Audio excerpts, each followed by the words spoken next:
Comment faire pour accélérer la croissance d'une entreprise? Quelles sont les meilleures stratégies pour y arriver? Les pièges à éviter? À chaque épisode, je vous partage une conversation que j'ai eu la chance d'avoir avec un entrepreneur ou un professionnel du marketing sur le sujet. Vous allez découvrir les secrets qui se cachent derrière leur succès. Je m'appelle Robin Vézina et bienvenue sur Hypercroissance. Bonjour tout le monde! Aujourd'hui sur Hypercroissance, vous allez entendre pas un, mais deux invités. En première partie, vous allez entendre Marc-Antoine Ducas, président chez Netlift, qui est une application de covoiturage. Et en deuxième partie, vous allez entendre Éric Noël, CMO chez Netlift. L'objectif de Netlift, c'est de favoriser le covoiturage pour réduire les problèmes de congestion dans les grandes villes. Contrairement à Uber, qui est plus axé sur le voyagement unique, Netlift se concentre sur les trajets répétitifs. Autrement dit, au lieu de prendre le transport en commun pour me rendre au travail à chaque jour, je peux opter pour le covoiturage en utilisant Netlift. Dans cette conversation, vous allez entendre Marc-Antoine parler de sa mission ainsi que les obstacles qu'il a surmontés en cours de route pour accélérer sa croissance. Vers la fin, vous allez entendre Éric Noël parler de ses stratégies préférées pour favoriser la croissance de Netlift et il nous partage les résultats d'un outil pratiquement inconnu qu'il a la chance d'utiliser pour la promotion de leur app. C'est parti!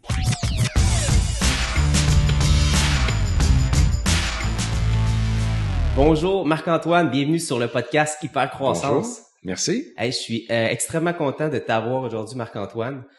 Pour mettre un petit contexte, pourquoi j'avais envie de t'inviter sur le podcast, il y a à peu près 2 semaines de ça, ma blonde, elle cherchait à trouver une alternative parce qu'elle pense avoir peut-être une job à Drummondville.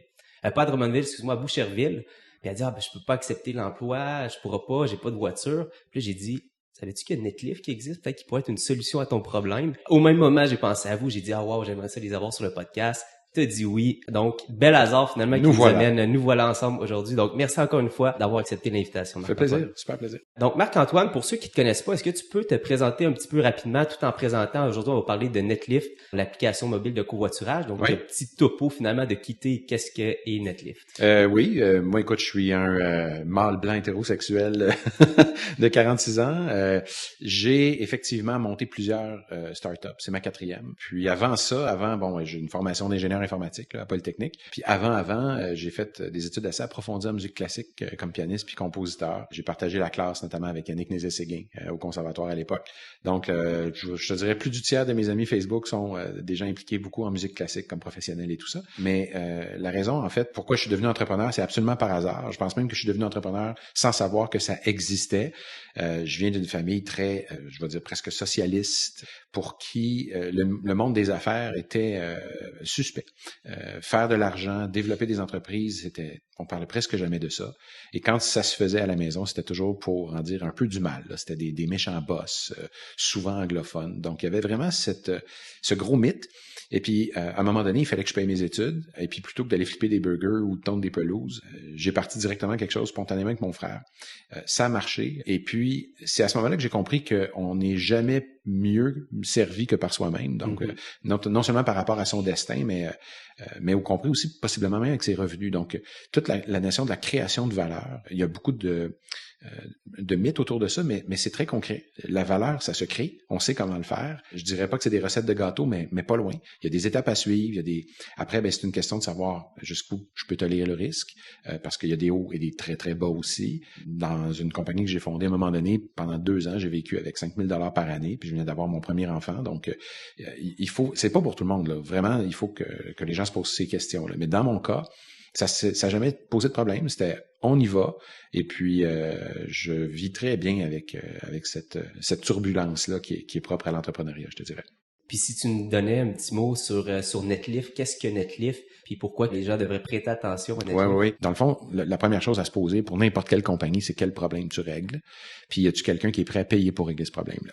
Si cette question-là n'est pas répondue très tôt, le reste, là, ça va être difficile. Le problème que tu règles, c'est la congestion. J'ai pas dit que je le réglais encore. Je peux pas dire que depuis la fondation de Netlift, la congestion est résolue. Le problème auquel je m'attaque, c'est un problème qui est partagé dans n'importe quelle grande ville du monde.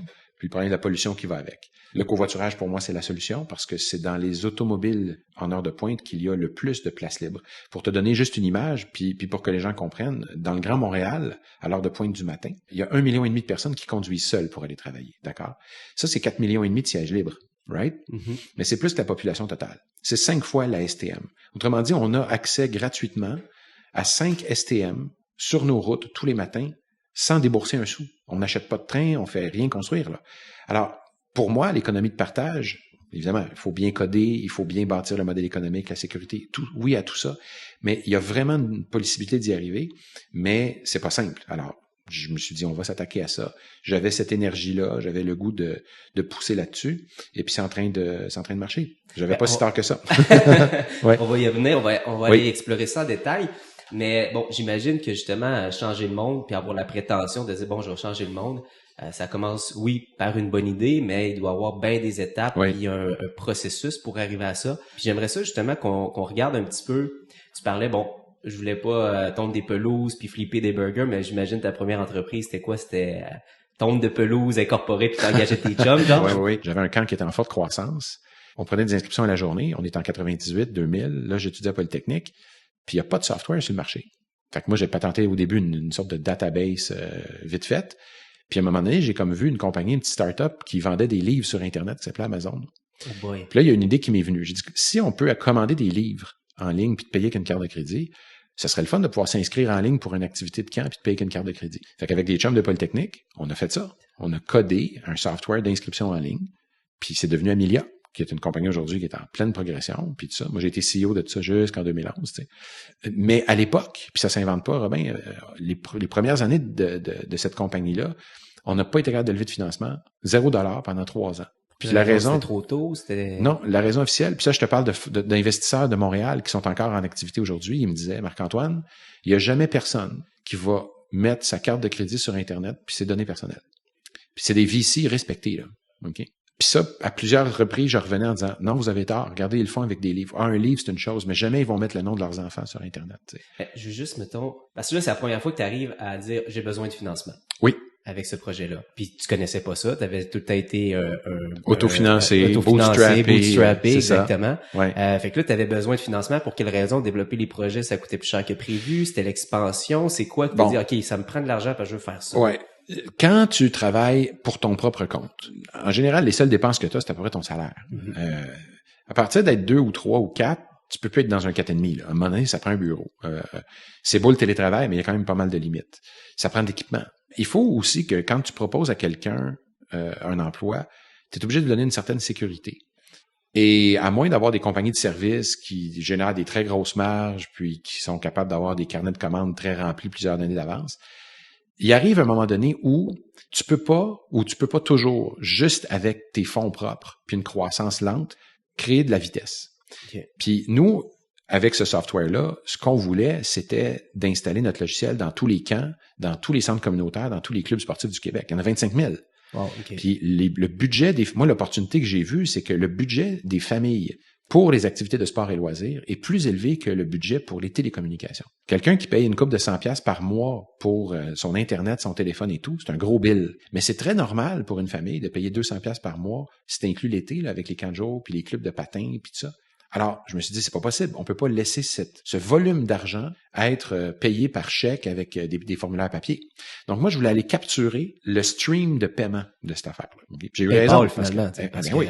Mais l'affaire, c'est que c'était très tôt. Puis, ce que j'ai dit tantôt, c'est que quand tu es un centre communautaire important, tu vas pas signer un deal avec une compagnie qui sont 2 chums dans un 4,5 avec ça marche pas comme ça. Okay. Alors, il fallait qu'on soit capable d'abord de se payer, d'embaucher du monde compétent, puis d'être capable de tenir le temps que ces clients-là arrivent avec nous autres. Puis malheureusement, ça c'est une constante au Québec. Puis ce que je dis, je l'affirme là, mais c'est 100% prouvé. C'est qu'on est un endroit où on fait des super bonnes innovations. Les développeurs, les entrepreneurs sont géniaux, mais on est un des marchés les plus conservateurs aussi. D'abord parce que plus que frileux, 50% de notre économie c'est le marché public, d'accord?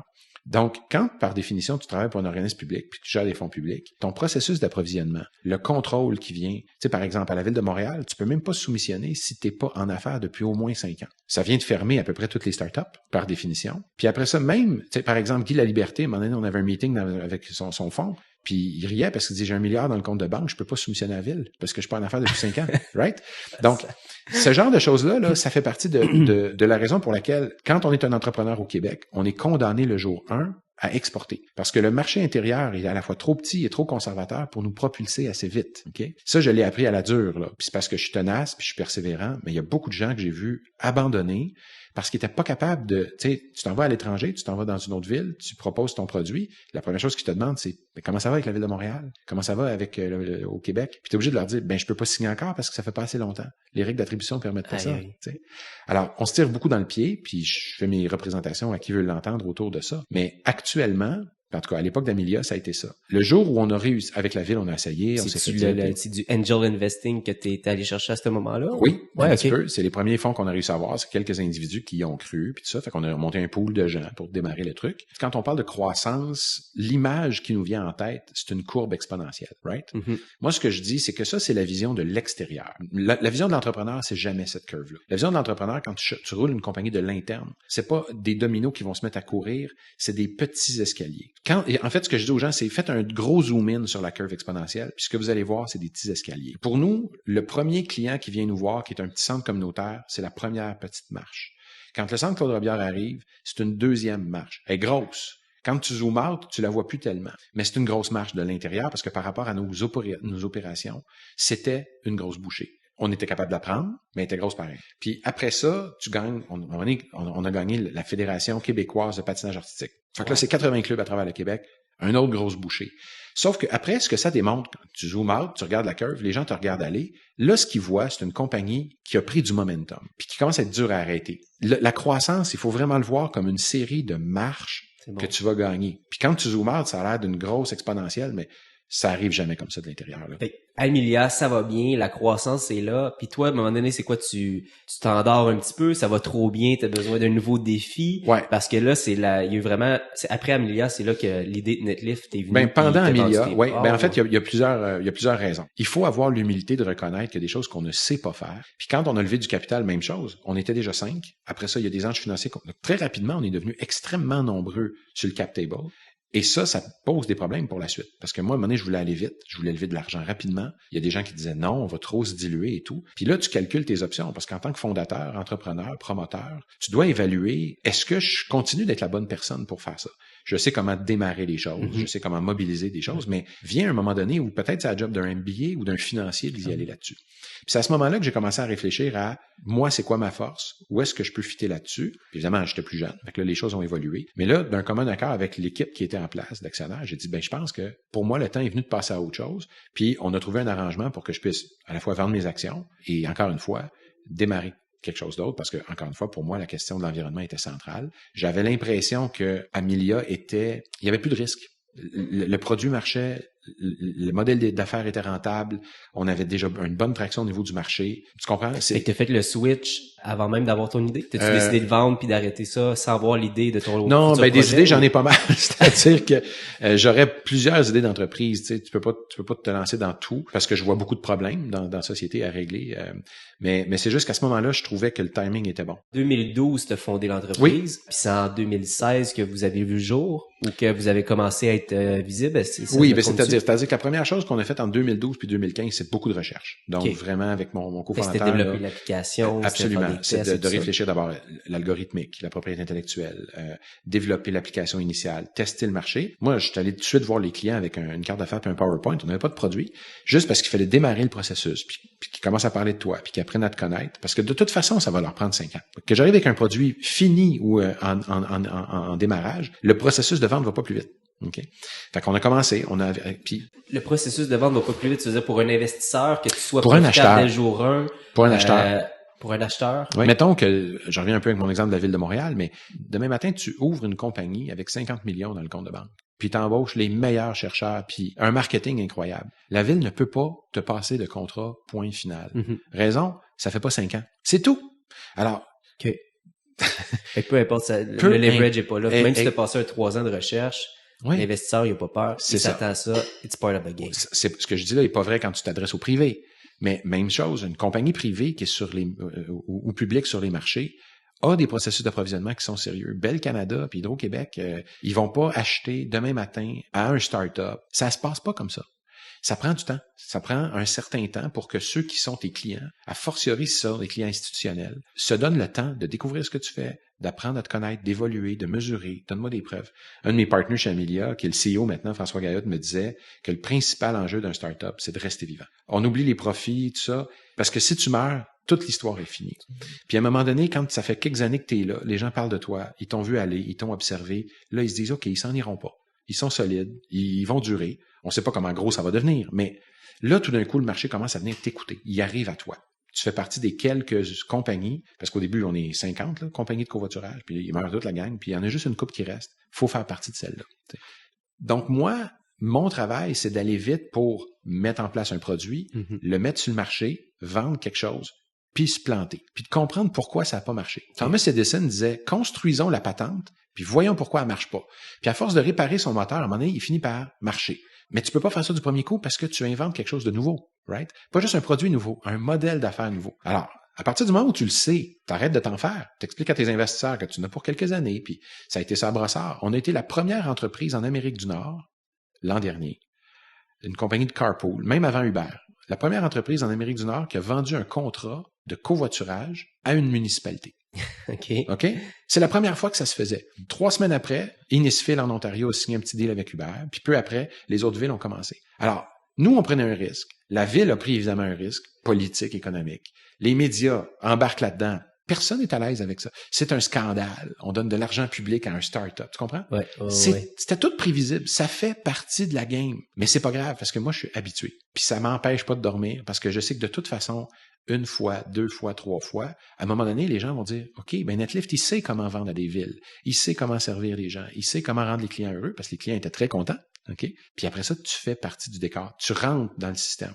Est-ce que pour toi, il y a une différence entre un investissement public et un investissement privé? Est-ce qu'il y a quelque chose que tu recommandes ou qui est plus facile ou qui est moins stressant? Ou l'argent, c'est de l'argent? Non, l'argent, c'est pas de l'argent. L'argent a toujours une motivation. L'argent privé a l'avantage d'être, je te dirais, plus rapide et plus efficace à obtenir. En contrepartie, il est motivé par le rendement. Donc, il faut que tu sois capable d'expliquer comment l'argent privé que tu acceptes, tu vas multiplier. Moi, je considère que le succès d'une entreprise, d'un entrepreneur, c'est quand tu fais un chèque à tes investisseurs avec du profit. Clairement. Quand tu fais ça, tu as fait ta job d'entrepreneur. Mais des fois, ça peut prendre des années, évidemment. L'argent public, son rôle n'est pas le même. Il n'est pas là pour faire nécessairement du rendement financier. Pas en perdre, c'est correct. Mais il est là aussi pour créer des emplois, puis résoudre des problèmes sociaux, environnementaux, puis tout ça. Alors, moi, ce que je me sens très à l'aise maintenant, c'est, dans mon cas, mais dans le cas des autres entreprises qui ont ça, si vous fondez une entreprise qui a une mission sociale. Moi, je me suis longtemps engagé à régler la congestion, la mobilité puis l'environnement. Mais je le fais aussi dans l'esprit du rendement en capital à mes investisseurs et ça ne s'oppose pas. Il y a des compagnies comme Keolis ou Transdev qui sont des entreprises privées, mais qui opèrent des réseaux de transport collectif. Ça ne s'oppose pas. Tu peux faire les deux bien. Il faut juste avoir une certaine vision, un certain mérite d'arrêter de penser que chaque entrepreneur privé est nécessairement corrompu. Ça, je t'en ai. Ouais, ben c'est ça que je trouve intéressant parce qu'au départ, tu parlais de tes parents qui avaient l'esprit un petit peu plus social. Toi qui arrives avec l'esprit plus capitaliste, puis finalement, tu es une espèce de mariage entre l'hybride, voilà, regarde, l'hybride. J'ai une cause sociale, mais en même temps, je suis un entrepreneur né capitaliste qui utilise des investissements privés. Donc, je trouve ça quand même intéressant de voir le mélange que ben, c'est-à-dire, tu sais, d'influence que ça crée. Je pense, moi, j'aime beaucoup l'entrepreneuriat social, par exemple. Je pense que l'entrepreneurship, n'est pas que capitaliste. Ce n'est pas que les entreprises privées. C'est un état d'esprit. Maintenant, on discute avec des grands hôpitaux, des sociétés de transport en commun plus élargies à Québec et tout ça, mais aussi à l'extérieur du Québec. Parce qu'encore une fois, en France, aux États-Unis, en Amérique latine, on a plus de traction, il y a plus d'intérêt, de négociation avec Netlift que ce qu'on peut trouver au Québec. Pour exactement les raisons que j'ai dit tantôt. À Mexico, les problèmes sont à ce point graves qu'ils n'ont pas le luxe de mettre des contraintes du genre je peux pas vous parler si ça fait pas 5 ans que vous êtes en affaires. T'sais. C'est pour ça qu'il fallait dès le départ bâtir le produit, la proposition de valeur comme une compagnie internationale dès le jour 1. Mais ça, je peux pas le savoir dans mes anciennes compagnies, mais là on l'a monté comme ça. Qu'est-ce que tu dirais là, à l'heure actuelle, la personne qui voyage matin et soir, tout seul dans son véhicule? Ce que je pense qu'il faut répondre à ces gens-là, c'est que votre goût de solitude est tout à fait respectable, mais il y a un gros coût collectif. Et je pense, moi, que les villes, les gouvernements progressent vers des modalités où ils vont vouloir taxer la solitude en automobile. Parce que être seul dans un espace sur une route crée de la pollution, crée de la congestion et ne fait que des perdants. On a beaucoup évolué avec certains partenaires que je peux pas nommer maintenant sur l'idée de récompenser financièrement des citoyens qui acceptent de partager leur route et qu'en contrepartie, conduire seul pourrait être taxé. Donc, c'est correct de vouloir être seul, mais je pense qu'il y a un prix collectif. On n'est pas encore rendu, c'est politiquement délicat d'aborder cette question-là. Mais il y a des gens qui sont prêts à offrir leur route, leur siège. Il y a des gens qui font 300-400 pièces par mois sur Netlift là, de remboursement. C'est leur voyage dans le sud à tous les ans. T'sais. Puis ils ont compris là qu'ils ramassent 2 voisins qui les amènent, ben ils peuvent avoir des privilèges. T'sais. Donc encore une fois, on est au début de quelque chose en mobilité. Nous, notre travail, c'est de faire du software, mais de collaborer avec les sociétés de transport collectif, avec les autorités gouvernementales, pour des voies réservées, pour du data qu'on partage. On est là-dedans, mais depuis des années. C'est là qu'on est dans un sweet spot vraiment intéressant. C'est que quand quelqu'un veut avoir une discussion intéressante sur le Smart City, il nous appelle. Ce matin, j'étais en appel conférence avec un consultant allemand qui doit écrire un rapport pour un gros fabricant allemand d'automobiles de luxe à propos de ce qu'on fait. Okay? Donc, on sait qu'on fait partie de cette shortlist de compagnies qui avons développé une expertise, un savoir-faire, un modèle économique et tout ça. Il va falloir après que je l'amène au niveau global, mais ça, c'est une étape à la fois, une marche à la fois. Et à quelle marche tu penses être rendu si on se dit, mettons, 3 ans? Ouais. Moi, je pense que normalement, Netlift va être implanté entre 5 et 10 métropoles en Amérique du Nord. Peut-être une en Europe. Ça va dépendre un peu de comment ça évolue, mais certainement en Amérique du Nord. Va déplacer quelques dizaines de milliers de personnes matin et soir pour aller travailler. En ce moment, nous, en moyenne, les gens se déplacent 8 fois par mois sur Netlift. Donc, il y en a qui l'utilisent juste une fois, il y en a qui l'utilisent 30, 40 fois. Mais c'est des moyennes qui sont actuellement le triple de ce qu'on peut trouver sur des compagnies comme MTO ou Uber. Okay? Wow. Donc, on voit déjà ces tendances-là qui s'inscrivent. Nos progressions avec les grands groupes de transport collectif ou ferroviaire sont significatives. Donc, on sait qu'il y a des partenariats solides qui vont se mettre en place pour faire partie du cocktail de transport. Ça risque de ressembler à ça. Est-ce que je veux aller plus vite? Oui, je veux toujours aller plus vite, mais je veux garder un bon contrôle au niveau des opérations, puis s'assurer qu'on perde pas le contrôle de cette affaire-là, tu sais. Ah wow. Ben c'est super. Écoute, je te dis un gros merci Marc-Antoine, c'était vraiment un plaisir. Pour la fin, oui, j'ai tout le temps une ronde de questions éclairs. Vas-y fort. Okay? Je vais y aller sur la première question, c'est juste de connaître un petit peu plus des petites ressources. Si tu me partageais ton livre préféré, ce serait quoi? Livre plus business ou at large? Disons le livre qui a eu le plus d'impact dans ta vie. Ouais. Ça peut être les deux. Je te dirais Good to Great de Geoffrey Moore, je ne recommande pas cette lecture-là, je l'exige de la part de n'importe qui se prétend faire du marketing en technologie. S'ils n'ont pas lu ça, ils sont nécessairement dans la catégorie Pee-wee. Mais s'ils maîtrisent ce que Geoffrey Moore explique, ils sont déjà complètement dans une autre sphère. Donc, la commercialisation de la technologie de l'innovation, ça passe par ce gars-là. C'est une bible absolue, là. Donc, Good to Great. C'est Collins?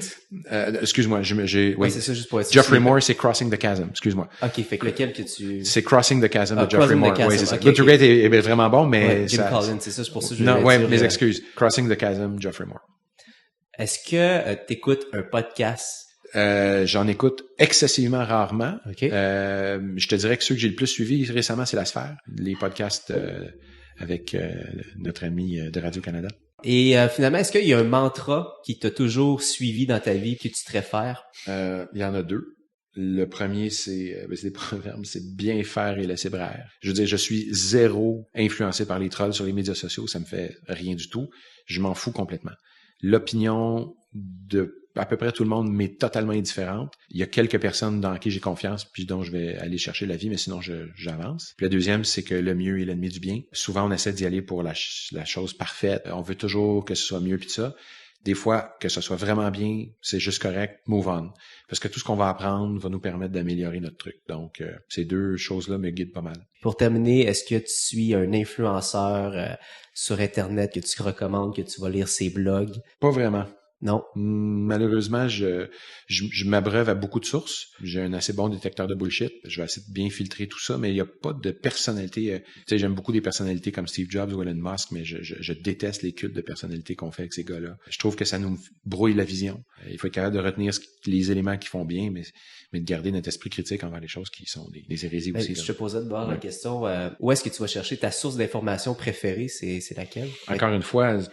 Il y en a pas une, tu sais. Okay. C'est sûr que si j'avais à en dire une, ce serait The Economist, là, parce que je suis abonné, puis je le lis souvent, puis tout ça. Mais, tu sais, Wired est très bon. New York Times est très bon.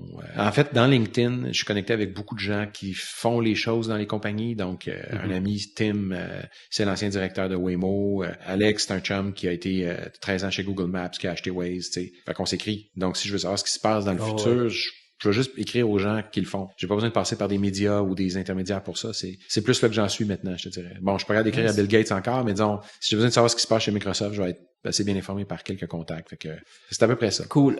Garde, merci encore infiniment. Merci à toi. Marc-Antoine. Et garde, écoute, je m'en vais pas en Netlift, mais sur la route. Prochaine fois. Je vais essayer de venir ici puis prendre quelqu'un en route. En tout cas, c'était un énorme plaisir. Merci beaucoup pour ton temps. Extrêmement généreux, extrêmement apprécié. Merci. Yes.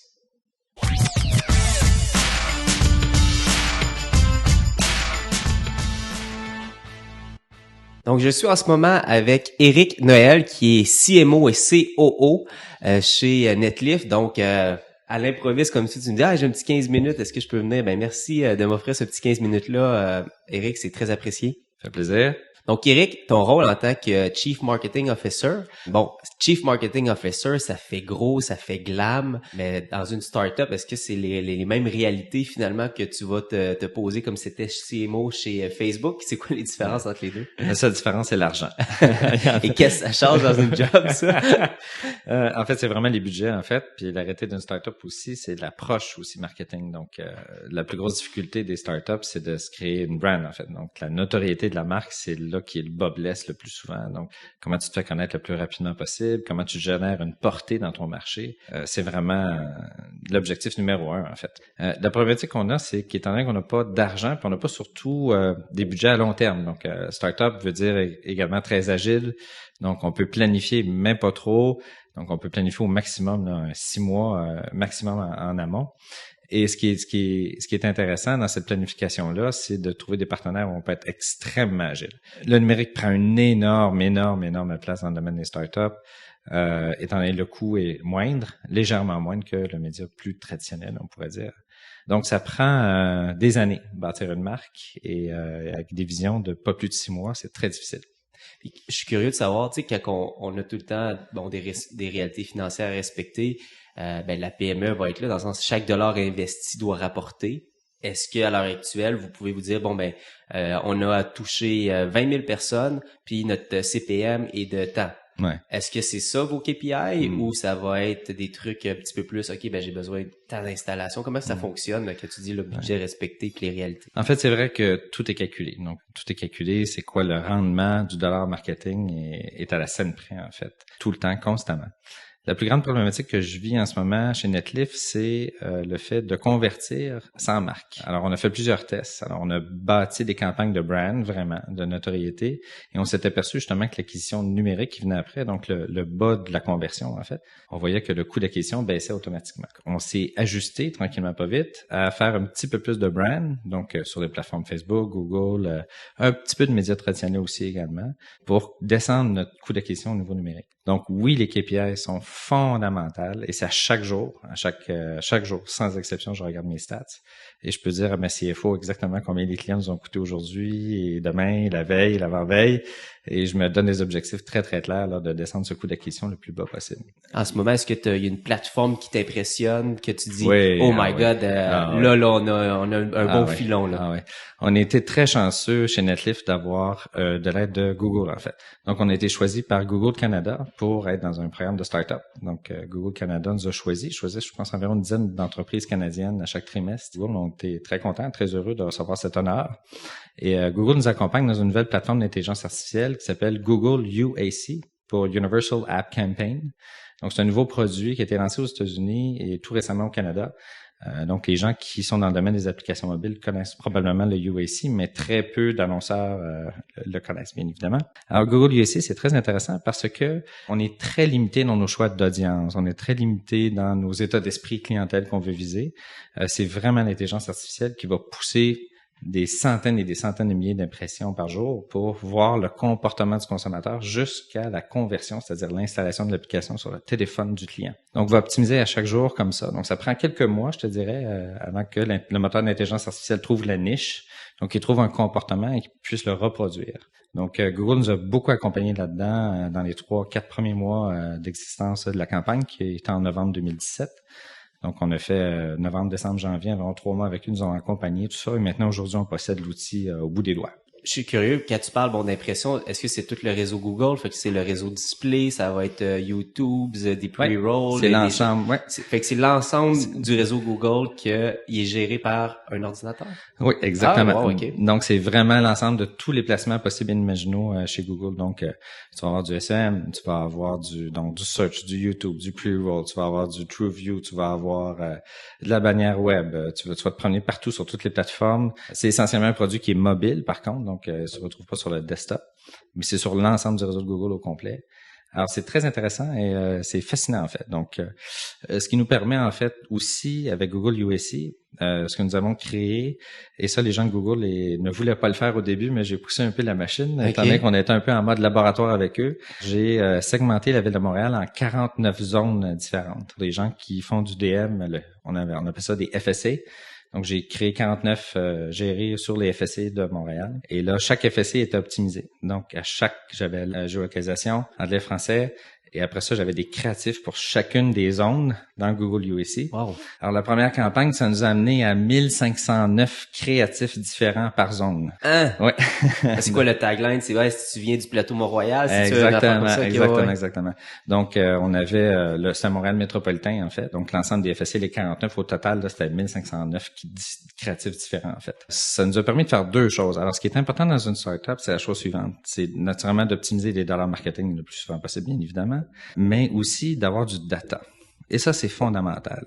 Surtout nous, parce que Netlif, c'est du transport. Alors, je peux optimiser des routes, par exemple. Donc, des gens de Longueuil qui descendent au centre-ville. Dans mon back-end, j'ai cette route-là. Donc, je vois que j'ai une propension d'achat plus forte des gens de Longueuil au centre-ville, par exemple. Oui. Donc, ce qui me permet à Google USC de renforcer certains FSC et d'augmenter des budgets, par exemple, par certaines zones de FSC. Donc, c'est rendu des campagnes extrêmement micro, mais au lieu de tous les jours essayer de voir l'optimisation des budgets, l'optimisation du clic, l'optimisation de j'ai rien à optimiser. Google USC s'occupe de tout. C'est assez impressionnant. C'est un plug and play, là, autrement dit. Si je comprends bien. Presque. Presque. C'est long à le starter, mais une fois qu'il est exactement. Donc, c'est une nouvelle plateforme. C'est très intéressant.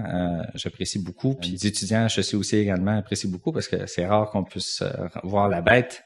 Alors, quand je représente la bête, c'est assez impressionnant comme machine. C'est très bien, très bien. Ouais. J'ai une question pour un petit peu aller voir de l'autre côté. Fait que là, on parle beaucoup de méthodes de data quantitatif. Mm-hmm. Donc, je parlais justement avec un expert en conversion. Lui, il me parlait de l'importance du qualitatif.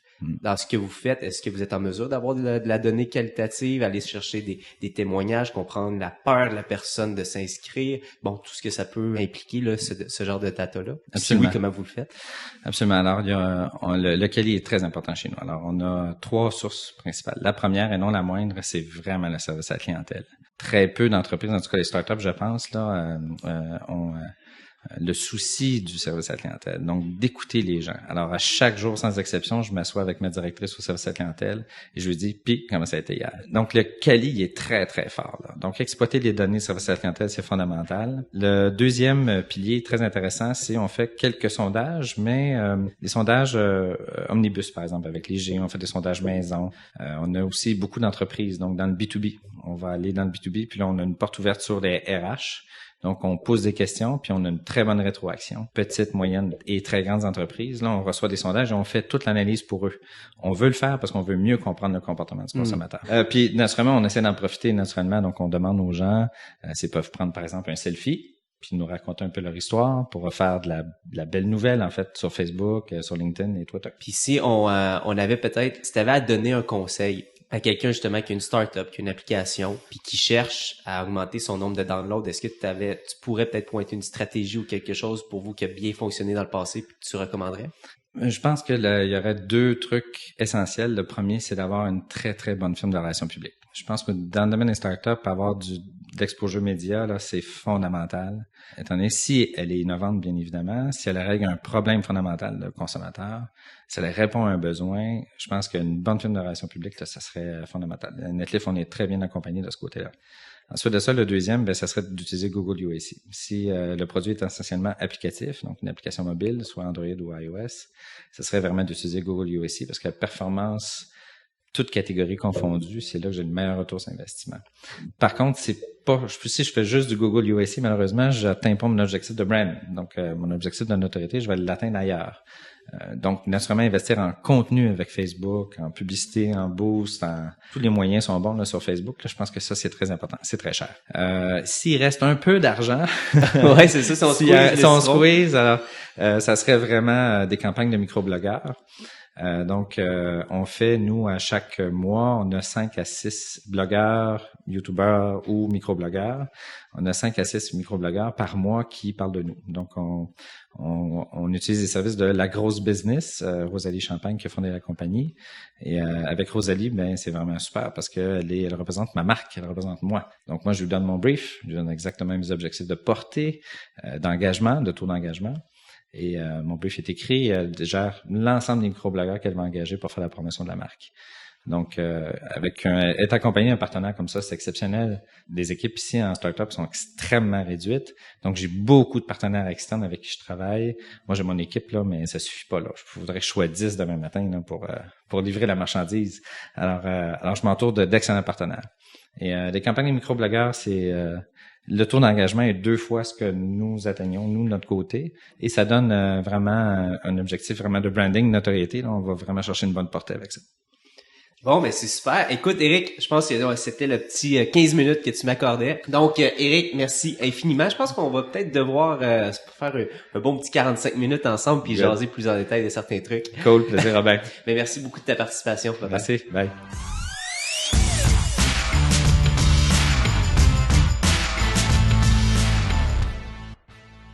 C'est ce qui conclut ma conversation avec Marc-Antoine et Éric. Ce que je retiens, si je regarde ma conversation avec Marc-Antoine, à 2 ou 3 occasions, il a répété « Si tu règles un problème et que les gens sont prêts à te payer, tu as une business ».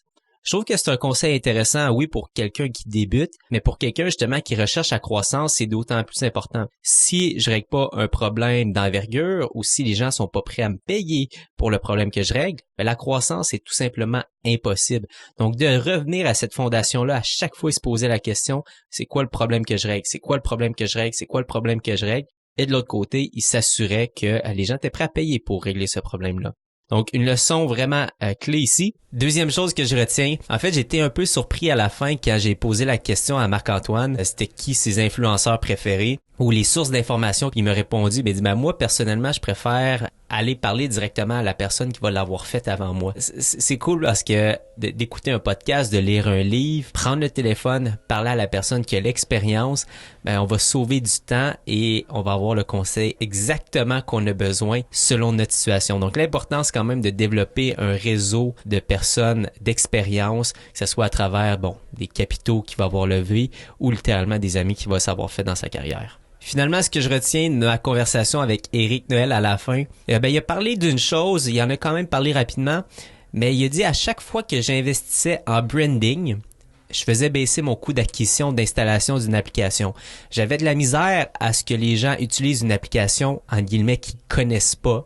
Ils vont avoir juste vu passer une publicité, puis après ça, ils vont tout de suite la télécharger. Tandis que si j'investis sur le brand, donc parler de l'importance du PR, entre autres, ou investir dans des campagnes Facebook de notoriété, donc de commencer à investir en notoriété sans avoir un objectif précis de conversion, ça faisait baisser son coût d'acquisition.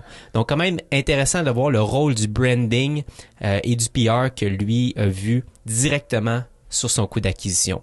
N'oubliez pas, si vous avez une entreprise ou si vous travaillez dans une entreprise et vous cherchez à accélérer votre croissance, nous sommes les personnes pour vous aider. On se spécialise en publicité Facebook. Et si, comme Éric Noël, vous voulez baisser votre coût d'acquisition, que ce soit pour aller chercher un client ou pour aller chercher plus de ventes sur votre e-commerce, on peut vous aider. On est des spécialistes dans le domaine. C'est ce qui termine l'épisode d'aujourd'hui et j'espère que vous avez apprécié. Si c'est le cas, j'ai une petite demande pour vous.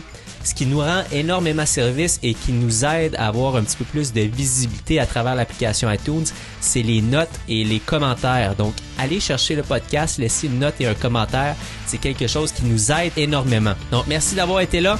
On se voit la semaine prochaine pour un autre épisode d'Hypercroissance. Au revoir.